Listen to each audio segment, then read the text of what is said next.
Bonjour les amis, mon nom ne vous dira rien. De toute façon, je ne pédale pas après la gloire. Mon truc à moi, c'est les roues. Je suis fasciné par les roues. D'ailleurs, j'aurais dû naître roux. Les roues, mais aussi les rondelles, les axes, les moyeux, les pignons, les manivelles, les cercles, les rayons, les circonférences. Bref, tout ce qui tourne dans ma tête. Et j'habite un petit village du sud du Tarn qui s'appelle la Bastide-Rouerou. Vous croyez au hasard, vous? Et puis, il y a le patrimoine génétique. Regardez cette photo qui a dû être prise dans les années 40-42. Le personnage que vous voyez avec une flèche, c'est mon grand-père, président à l'époque du Vélo Club Saladien à Toulouse. Depuis tout petit, je collectionne les roues. Là, ce que vous voyez, c'est la reconstitution d'un vélo d'appartement de la fin du 19e siècle. Et puis j'ai tellement de roues que je fais parfois des expositions de roues dans la France entière.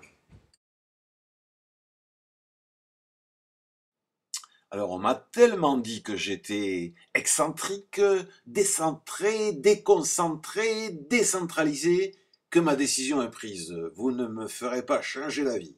Je vais partir aujourd'hui à la recherche de ce fameux centre.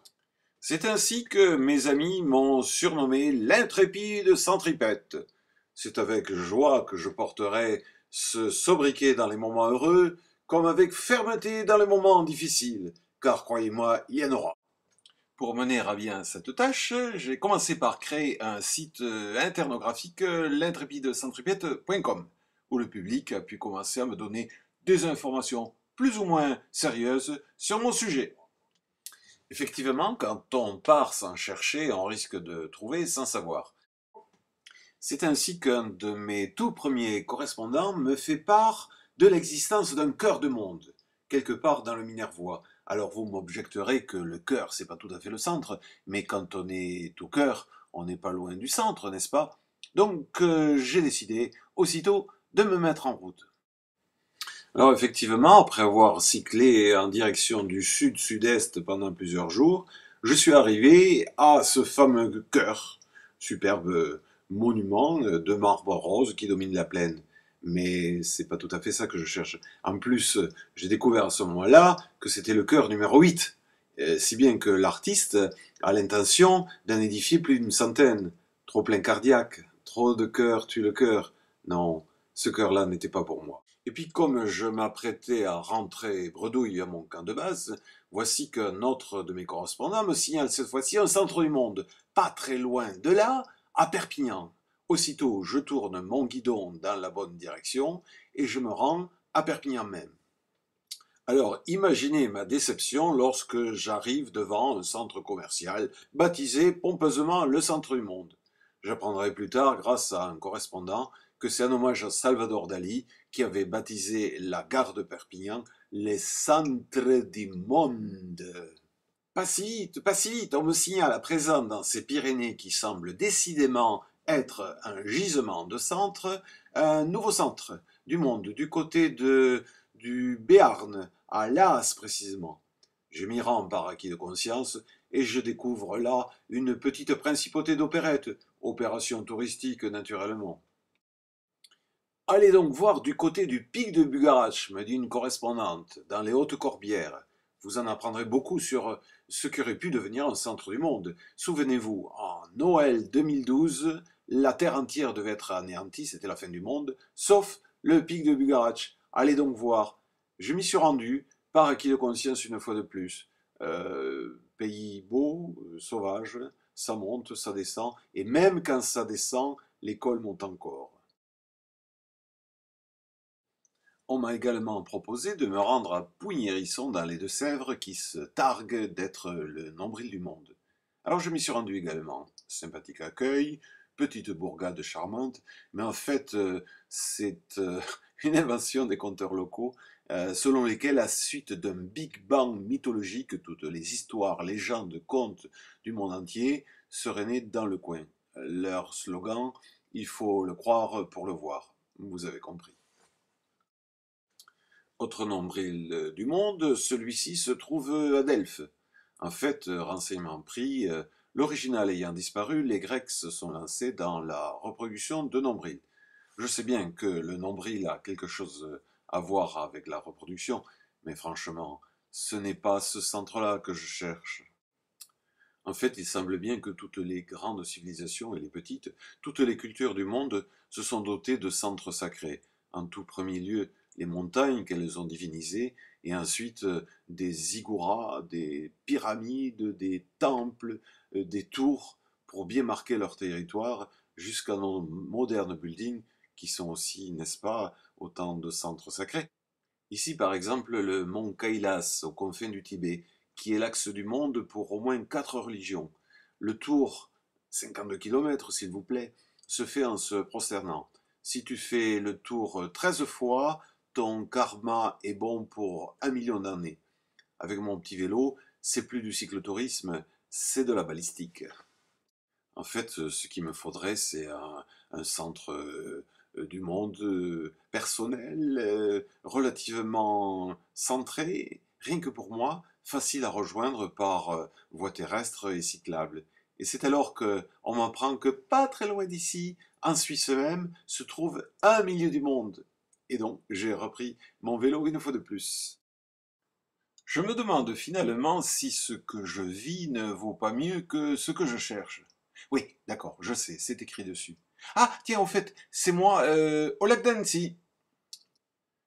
Arrivé sur place, au nord de Lausanne, dans le district de Cossonay, effectivement, il y a un milieu du monde. La charmante aubergiste, après le repas, m'explique que c'est un petit ruisseau qui va se déverser dans une pisciculture qui va couler d'un côté vers le Rhône, de l'autre vers le Rhin. Je crois que j'ai fait preuve d'un peu d'amateurisme en me lançant comme ça, tête baissée dans l'aventure. Il faudrait sans doute que je me tourne vers des gens compétents, des géographes par exemple.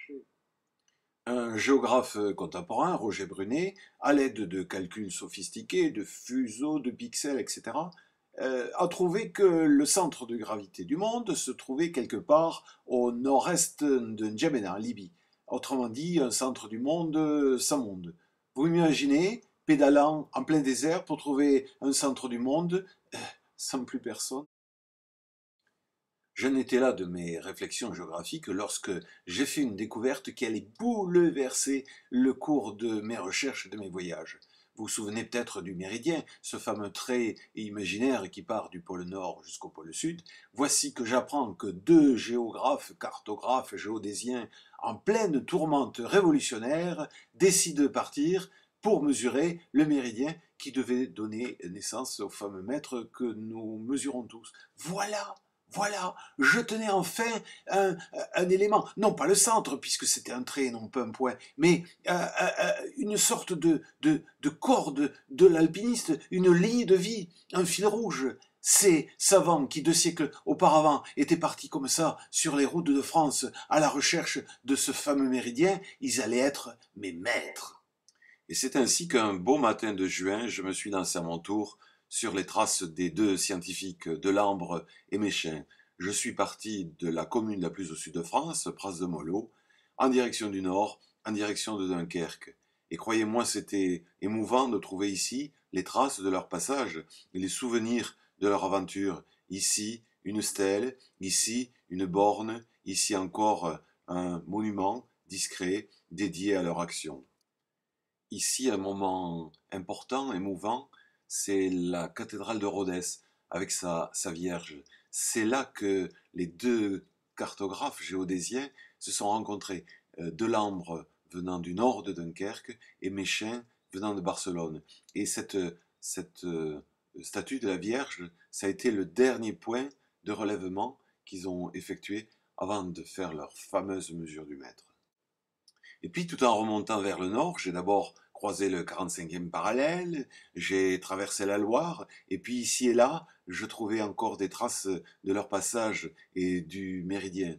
Ici un panneau, à Paris, sur le parvis de Notre-Dame, le point zéro des routes kilométriques de France, rue de Vaugirard, le fameux maître, le seul qui reste de l'époque révolutionnaire, et puis toujours montant vers le nord, je suis arrivé finalement à Dunkerque, où dans un parc de la ville se trouve un monument dédié au maître.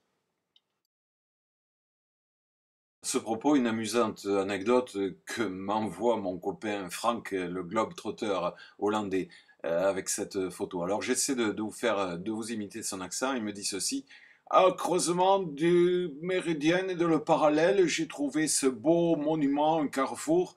En haut, il y a un élément qui semble le pôle nord. Et puis sur les côtés, il y a quatre trous qui représentent les points cardinaux. Et je pense que les gens viennent apporter des offrandes à l'honneur de le méridien et peut-être casser du verre au pied comme porte-bonheur. À présent que je me suis prouvé que je pouvais traverser la France avec mon petit vélo, j'ai quand même décidé de me recentrer. Je trouve que je m'éparpille un petit peu trop avec ce projet. J'ai donc pris une grande carte de France et j'ai commencé à tracer des diagonales de Menton à la Bretagne, de Strasbourg à Biarritz, et au bout d'un moment, une sorte de triangle s'est dessiné qui pouvait représenter mon centre de France. Quelque part du côté Clermont-Ferrand, il y avait le Puy-de-Dôme. Mais oui, bon sang, mais c'est bien sûr, c'est par là qu'il me faut commencer. C'est ainsi qu'à nouveau j'ai repris mon petit vélo et je me suis rendu dans le Puy-de-Dôme, au pied du Puy-de-Dôme. Et j'ai fait l'ascension par le chemin des Muletiers, si ça vous dit quelque chose. 2 km de 100 pour 365 mètres de dénivelé. Pas mal, non? En fait, arrivé là-haut, à part un restaurant d'altitude, une antenne, un petit musée et des touristes, rien qui puisse combler ma recherche du centre. Et donc je suis parti à nouveau sur les routes du Cher, de l'Allier, dans ce fameux centre de France, à la recherche du centre. Ah, je peux vous dire que je n'en ai trouvé des villages. Chacun revendique d'être au centre de la France. Comment se fait-il qu'un pays aussi centralisé, aussi jacobin que la France, ne puisse pas disposer d'un centre unique, facile à identifier, convenablement éclairé, qu'on pourrait visiter?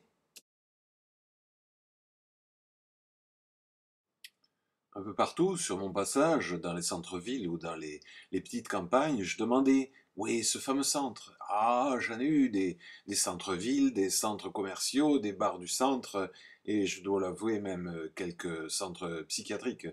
Mais euh, des fausses pistes, mais aussi parfois de belles rencontres.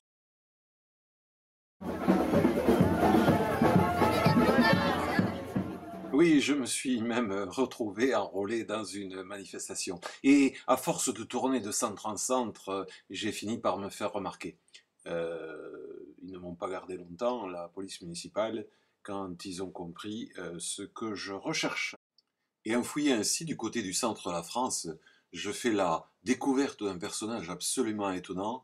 Il s'agit de Patrick Plaine, qui était un cyclotouriste plus que chevronné, puisqu'il avait plus de 150 000 kilomètres à son actif lorsqu'il a été tué accidentellement sur son vélo en 2012. Et Patrick Plaine, qui habitait Saint-Amand-Montrond, un des villages du centre de la France, avait imaginé un circuit absolument étonnant. Imaginez 20 tracés, comme les rayons d'une roue, dont le moyeu se trouverait à Saint-Amand-Montrond, 20 tracés qui totalisent 15 433 km et qui partent vers les points les plus excentrés de notre hexagone. Alors, autant pour rendre hommage à ce sacré personnage que pour voir de près à quoi pouvait ressembler le centre des Centrionales, je me suis rendu à mon tour à Saint-Amand-Montrond. Sur la place du bourg, euh, une représentation de globe terrestre qui, renseignement pris, n'a aucun rapport avec mon sujet. Dois-je l'avouer, cela faisait près de 3 ans que je tournais un peu partout pour trouver ce fameux centre. Et je puis vous assurer que j'ai traversé certaines périodes de découragement. Et puis ce soir-là, alors que je me posais des questions fondamentales sur le bien fondé de ma recherche, dans cette région centre où j'avais tant tourné, dans ce village du centre qui revendiquait lui aussi d'être un centre de France, sur la place centrale du village, il y avait une danse circulaire. Renseignement pris, c'était une danse du centre. Et au milieu se trouvait se trouvait cette femme. Et puis à l'entracte, je me suis décidé à lui offrir une bière Et puis elle a commencé à m'interroger sur mes histoires. Elle m'a dit, toi, t'es pas d'ici. Qu'est-ce que tu fais à bicyclette alors je lui ai raconté mes aventures autour du centre. Elle m'a dit, tu es pas très concentré pour un type qui cherche le centre. Tu me fais penser à Buster Guidon. Et puis les musiciens ont commencé à arranger les instruments. Alors elle m'a proposé de venir chez elle pour lui raconter la suite de mes aventures. Puis on a bu un thé, et puis un autre thé, puis je lui ai raconté. Et puis la nuit s'est écoulée. Et puis le jour suivant, je crois bien. Et puis une autre nuit aussi. C'est cette nuit-là qu'elle m'a murmuré au creux de l'oreille, tu es mon centre à moi. Et à partir de ce moment-là, il fallait plus que je bouge, vous comprenez? Lorsqu'on devient un centre pour quelqu'un, il faut arrêter de se déplacer.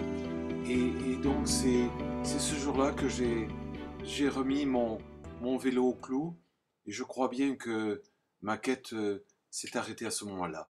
Finalement, j'ai tiré de cette aventure la matière d'un bouquin. Au revoir les amis. Il ne me reste plus qu'à vous souhaiter à mon tour une bien belle route.